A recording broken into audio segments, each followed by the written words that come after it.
नमस्कार। आज हम श्रद्धा शब्द सुमन अर्पित करते हुए आपको लिए चलते हैं बाबा श्री श्याम के चरणों की ओर। श्री श्याम बाबा की महिमा का वर्णन अतुलनीय है, अर्थात उसकी कहीं भी तुलना नहीं की जा सकती है। समस्त तुलनाओं से परे श्री श्याम बाबा की महिमा का वर्णन कर पाने में इस वसुंधरा में कोई भी सक्षम नहीं है। उनकी महिमाओं का दिव्य लीलाओं का वखान समय समय पर अनेक भक्त जनों ने लोक कल्याणार्थ मंगल कामनाओं के लिए अपने अपने शब्दों में किया है, किंतु वे शब्दों से भी परे हैं। कलयुग के संतापों से प्राणी का उद्धार करने के लिए उनका अवतरण इस भूधरा पर हुआ है। योगेश्वर भगवान श्री कृष्ण ने स्वयं ही अपने मुखार बिंदु से अपने श्याम स्वरूप को कलिकाल का तारण हार बताते हुए कहा है, जो भी प्राणी अपनी आराधना के श्रद्धा पुष्प श्री श्याम बाबा के चरणों में अर्पित करेगा, उसके रोग शोक दुख दरिद्र एवं विपदाओं का हरण हो जाएगा। समस्त लोक में वह पुरुष सर्वत्र ही पूजनीय होगा, इसमें तनिक भी संदेह नहीं है। स्वयं योगेश्वर भगवान श्री कृष्ण का यह वचन आध्यात्म प्रेमी भक्त जनों के लिए उनके द्वारा दिया गया अनुपम उपहार है। इसलिए कलयुग में श्री श्याम बाबा परम आस्था व श्रद्धा के साथ पूजनीय है। उनकी लीला को समझने में आखिर में कौन समर्थ हुआ है, अर्थात कोई भी नहीं। कण कण में व्याप्त बाबा श्याम अनंत रूपों से इस संसार में पूजनीय है। हे खाटू वाले श्याम बाबा, तुम्हें कोटि कोटि प्रणाम है। तुम्हारी महिमा वो लीलाओं का वर्णन अनंत है। उस अनंत निर्मल दिव्य स्वरूप का वर्णन कर पाने में इस संसार में कौन समर्थ है, अर्थात कोई नहीं। फिर मेरी तो क्या विसाद है। फिर भी हे योगेश्वर, हे जगदीश्वर, अपनी मंद वो तुच्छ बुद्धि के प्रभाव से आपकी महिमा का वर्णन करते हुए आपकी स्तुति कर मैं कुछ शब्द आपकी ही कृपा से आपके चरणों में लोक कल्याण की भावना से समर्पित कर रहा हूँ। इन शब्दों को स्वीकार कर समस्त जगत का प्रभु कल्याण कीजिए। योगेश्वर भगवान श्री कृष्ण की कृपाओं की लीलाओं का वर्णन अवर्णनीय है। भक्तों की रक्षा के लिए समय समय पर प्रभु ने इस पृथ्वी पर अवतरित होकर धर्म की रक्षा कर भक्तों का मान बढ़ाया है। इस त्राहिमाम कलयुग में जब प्राणी चारों ओर से व्यथाओं से घिरा हुआ है और अपने मूल स्वरूप से भटक गया है, ऐसे समय में प्रभु में श्याम का वंदन बड़ा ही मंगलकारी है। खाटू श्याम के रूप में अवतरित होकर खाटू धाम में भक्तों के कल्याण के लिए बाबा विराजमान है।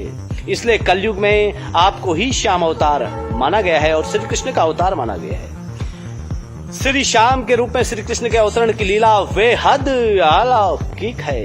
भगवान श्री श्याम पांडव नंदन महाबली भीमसेन के पौत्र तथा परमवीर घटोत्कच के पुत्र है।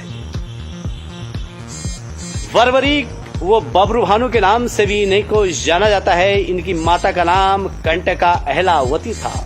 ये भगवान शिव व माता पार्वती के अनन्य भक्त थे। इन्हीं की कृपा से इन्हें 3 दिव्य बाण प्राप्त हुए थे, जो शिव त्रिशूल के समान प्रभावकारी थे।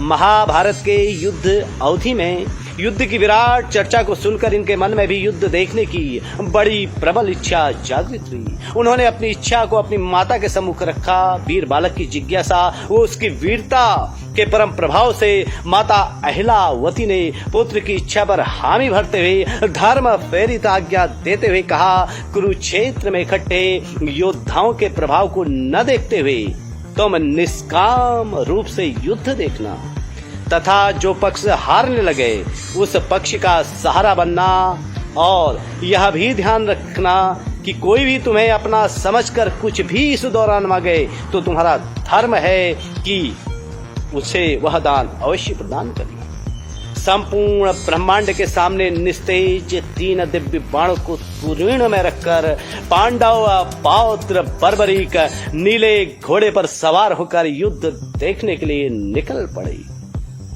कुरुक्षेत्र की ओर उनके आगमन से सारी दिशाएं, वो सारे देवतागण, वो ब्रह्मांड की अलौकिक दिव्य शक्तियां उनकी स्तुति करने लगी।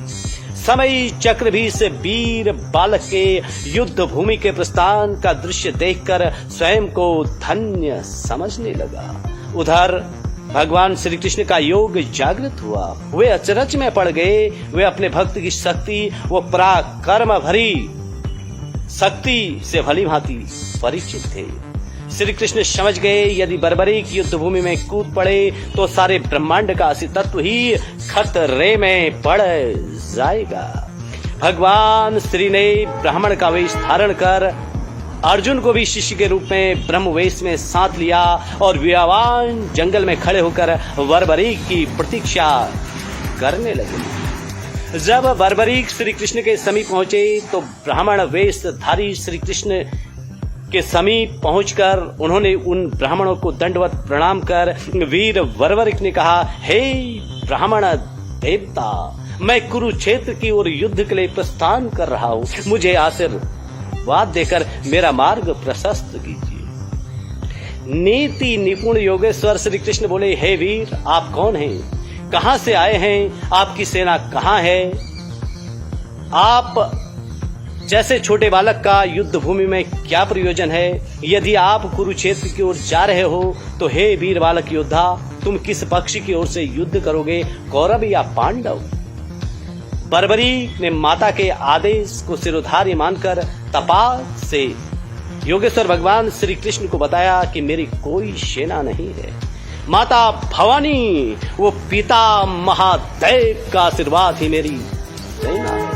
मैं हिमद्वीप से कुरुक्षेत्र की ओर प्रस्थान कर रहा हूं। युद्ध देखना मेरी अभिलाषा है। मेरी माता ने मुझे आज्ञा दी है, जो हारेगा उस पक्ष की ओर से मुझे युद्ध करना है।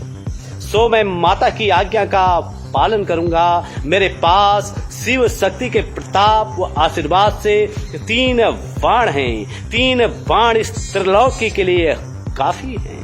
श्री कृष्ण ने अपनी योग लीला रचकर बर्बरीक से कहा, अपनी वीरता की डींग नहीं मारो, तुम अभी बालक हो। बाल हट छोड़कर घर चले जाओ, खेलो और मौज करो, यह तुम्हारे खेलने और कूदने की उम्र है। श्री कृष्ण कहे, इतना कहते ही बर्बरीक का स्वाभिमान जाग उठा। वे अधीर होकर बोल उठे, ब्राह्मण, मेरी शक्ति का पौरुषार्थ आप किस रूप में देखना चाहते हैं? नीति निपुण मधुसूदन बड़े तपाक से बोले, यदि तुम वास्तव में वीर हो और भगवान शिव तथा माता पार्वती के परम भक्त हो तो दिखलाओ अपना पुरुषार्थ। जिस पीपल के वृक्ष की छवि में हम खड़े हैं, इसके सारे पत्ते एक ही बाण से बीध दो तो जाने कि तुमने जो कहा वही सत्य है। श्री कृष्ण की चातुर्यपूर्ण चुनौती काम कर गई। ब्राह्मण वेश में खड़े श्री कृष्ण की बात सुनकर वीर बर्बरीक ने हंसते हुए अपने इष्ट का ध्यान करते हुए बाण छोड़ा, जिसने समस्त पत्तों को बीतकर श्री कृष्ण के चरणों के नीचे छिपे पत्ते को भी बीत डाला। योगेश्वर श्री कृष्ण ने अपने पांव तले जिसे दबा लिया था, वह पत्ता भी वेध चुका था। उनकी इस वीरता भरे चमत्कार को देखकर श्री कृष्ण ने सोचा कि इस वीर के रहते युद्ध का निर्णय होना मुश्किल है।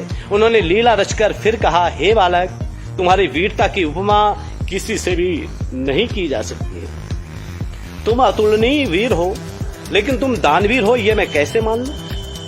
सीधे पांव पर पीड़ा का स्वांग रचते हुए प्रभु ने यह बात वीर बर्बरीक से कही। बर्बरीक ने उत्तर दिया कि दान मांगना है ब्राह्मण देवता, दान मांगना आपका अधिकार है। मेरे बाण से तुम्हारे पैर में जो पीड़ा हुई है, उस अपराध के लिए मैं क्षमा प्रार्थी हूं। तुम दान मांगकर अपनी इच्छा पूरी कर लो।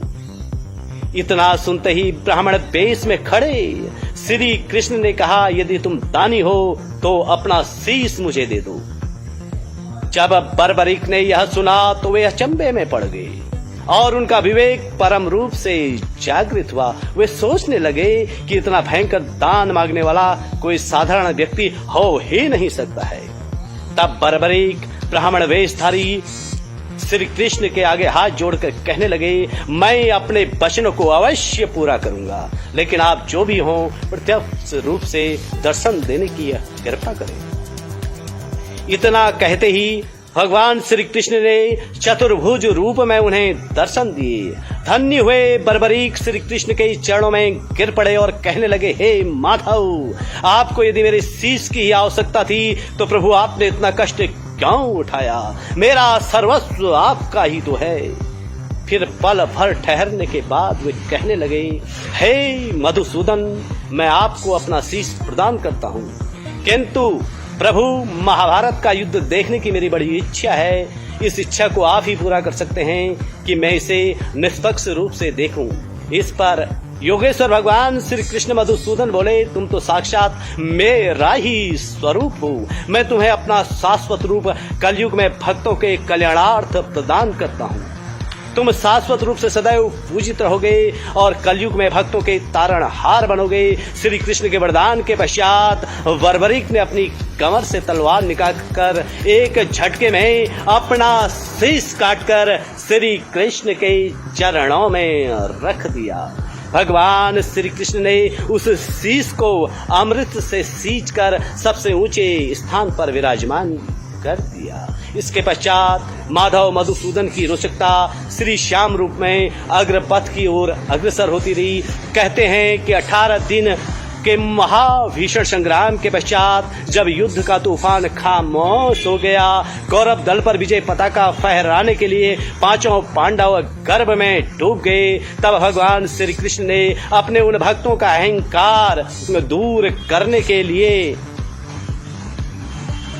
खाटू श्याम के पास चलने को कहा। उन्होंने कहा कि इसका निर्णय तो वीर बर्बरीक ही कर सकते हैं, जिन्होंने पूरा युद्ध देखा और निष्पक्ष रूप से देखा। तब पांचों पांडव द्रौपदी को साथ लेकर भगवान श्री कृष्ण के शीश के समक्ष पहुंचे और पूछने लगे, हे महावीर, तुमने इस धर्म युद्ध को निष्पक्ष रूप से देखा है। बताओ, इन पांचों वीर पांडव भाइयों में सर्वश्रेष्ठ वीर योद्धा कौन है, जिसकी वजह से विजय श्री की प्राप्ति हुई है? यह सुनते ही बर्बरीक का शीश बड़े जोर से अट्टहास भरते हुए हंसने लगा और कहने लगा, इस युद्ध में श्री कृष्ण प्रभु आपके सुदर्शन और महाकालिका के खप्पर के सिवा मैंने कुछ भी नहीं देखा। इतना सुनते ही अहंकार में चूर पांडवों का गर्व चकना चूर हो गया। योगेश्वर श्री कृष्ण की महत्ता वो अचल निष्ठा के प्रति दृढ़ भाव से नतमस्तक हो पांडवों ने कहा, हे मधुसूदन, आपकी लीला तो तीनों लोकों से न्यारी है।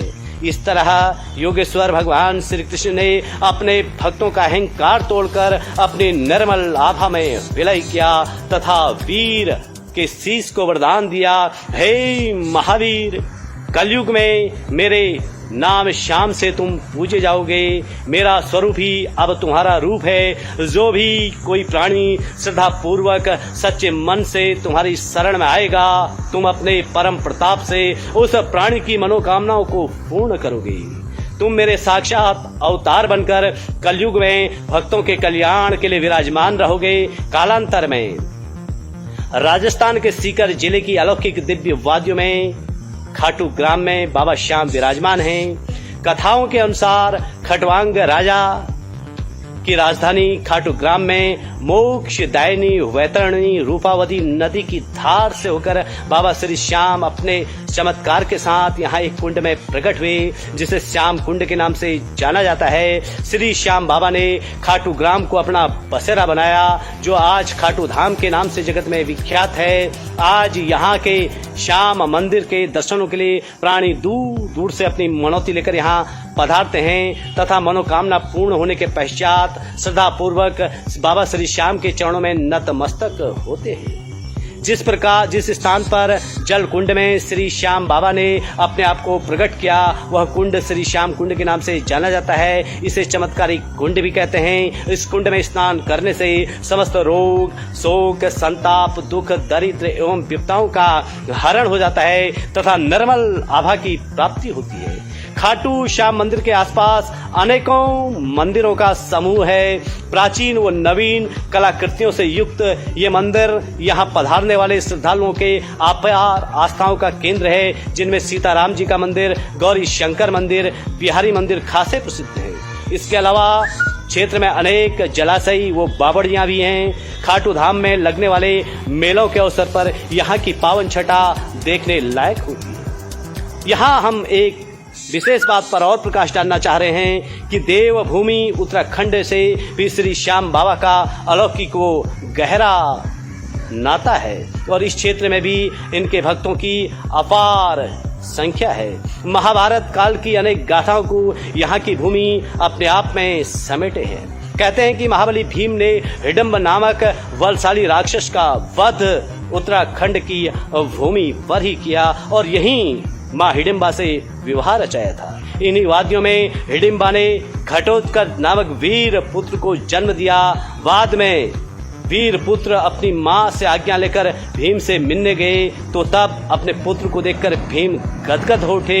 योगेश्वर भगवान श्री कृष्ण की आज्ञा, उनकी सलाह से घटोत्कच का विवाह बाद में कामकंटका नामक कन्या से हुआ, जो मूर दैत्य की पुत्री हैं और जिनका वध योगेश्वर भगवान श्री कृष्ण ने किया और वे मुरारी कहलाए। कुल मिलाकर यह एक बहुत लंबी कथा है और इस कथा के बीच में केवल हम इतना ही कहना चाहेंगे कि मूर दैत्य के वध के साथ ही योगेश्वर भगवान श्री कृष्ण जगत में मुरारी के नाम से प्रसिद्ध हुए। श्री कृष्ण गोविंद मुरारी के नाम से उनकी स्थिति लोग बड़े ही श्रद्धा व विनम्रता के भाव से करते हैं। और इसके अलावा देवभूमि उत्तराखंड में श्याम बाबा व उनके परिजनों की चमत्कारिक गाथाओं के अनेकों भंडार भरे पड़े हैं। एक पुराणों में महर्षि वेदव्यास जी ने एक गुप्त क्षेत्र का वर्णन किया है। यह गुप्त क्षेत्र पाताल भुवनेश्वर के निकट बताया गया है। कहा गया है कि इन्हीं गुप्त क्षेत्रों में वीर बर्बर ने अखंड साधना व कठोर तपस्या की थी। मुख्यालय चंपावत से कुछ ही दूरी पर चौक गांव में बाबा श्याम बर्बरी के पिता घटोत्कच का मंदिर विद्यमान है और कुछ ही दूरी पर धौन नामक एक गांव है जहां मां हिडिम्बा का मंदिर स्थित है, जो बर्बरी की दादी मां थी। कुल मिलाकर के खाटू वाले श्याम बाबा के एक नहीं अनेकों किस्से देवभूमि उत्तराखंड से भी जुड़े हुए हैं। महाभारत कालीन किस्सों से उत्तराखंड की धरती में एक से बढ़ के एक पावन स्थल अलौकिक कथाओं को अपने आप में समेटे हुए हैं। बहरहाल बाबा श्री श्याम के गुरु विजय सिद्ध सेन की भी उत्तराखंड की धरती से बहुत ही गहरा नाता रहा है और इनके छोटे भाई मेघवर्ण ने भी सारी अलौकिक सिद्धियां उत्तराखंड की धरती से प्राप्त की हैं। जब बाबा श्री श्याम अखंड तपस्या की ओर लोक कल्याण के लिए आगे बढ़े तब कहा जाता है कि मेघवर्ण ने ही अपने परिवार के सारे दायित्वों का निर्वहन किया। इतना ही नहीं, मेघवर्ण और अंगराज कर्ण के पुत्र वृषकेतु में बहुत ही गहरी दोस्ती थी। इनकी दोस्ती ने ही पांडवों के अश्वमेध यज्ञ को सफल करवाया। इस बारे में बड़ी लंबी कथाएं पुराणों में वर्णित हैं, जिनका विस्तार से वर्णन आप पुराणों में पढ़ सकते हैं। कुल मिलाकर के बाबा श्याम की महिमा अपरंपार है। इनकी ध्वजा की महिमा अपरंपार है। श्याम ध्वजा को धर्म ध्वजा भी कहा जाता है। कलयुग में यह ध्वजा भक्तों के प्रेम का प्रतीक मानी जाती है। ध्वजा के दर्शन को पावन निर्मलता का प्रतीक भी माना जाता है। लोग बड़े भक्तिभाव से ध्वजा के साथ भजन कीर्तन कर अपना जीवन धन्य करते हैं। कुल मिलाकर के बाबा श्याम की महिमा अपरंपार है। देवभूमि उत्तराखंड की धरती से बाबा श्याम का अलौकिक नाता रहा है। इनके भाई मेघवर्ण जी का इस धरती से अलौकिक नाता रहा है। इनके पिता वीर घटोत्कच जी का इस धरती से अलौकिक नाता रहा है। इनके गुरु विजय सिद्ध सेन जी का इस धरती से अलौकिक नाता रहा है। और बाबा श्री श्याम के भ्राता मेघवर्ण और अंगराज कर्ण के पुत्र वृषकेतु ने बाद में पांडवों के धर्म पथ के मार्ग में